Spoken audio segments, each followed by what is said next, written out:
I will examine the risks taken in Beowulf and other texts to form an overall analysis of risk-taking in general, from looking at the reasoning behind it, what it is and what can be lost, to the possible benefits of risk-taking and what can be learned.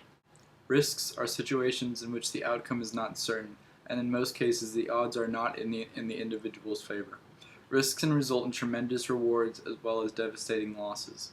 In life, risk-taking can be necessary to exceed expectations and reach goals. For example, if an inexperienced skateboarder never took the risk of trying a new trick and crashing, progress cannot be made. People use risks to their advantage and can change lives for the better or for the worse. The majority of people do not like taking risks for the simple fact that complete failure is a possibility.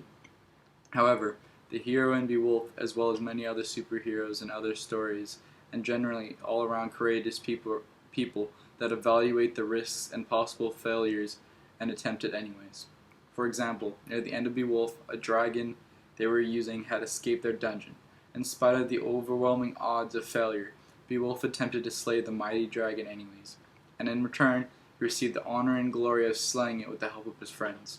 Beowulf did many courageous and necessary things, toying with death for the protection of his people, and was eventually crowned king because of these feats.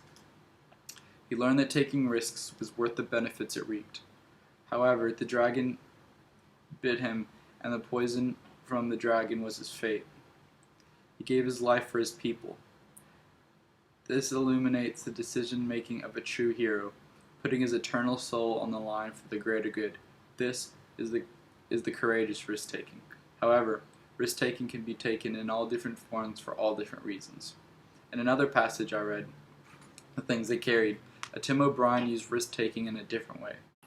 He used it not to benefit anyone else but himself. Courage and risk-taking mostly come hand in hand. By that, I mean if you have a tremendous amount of courage, risk-taking will not be difficult for you. As stated in the book, some people were born with courage, some develop it, and most never come to know what the meaning of courage is and the benefits that come with it. Tim, in this particular circumstance, needed to build up the courage to face what he feared most, death.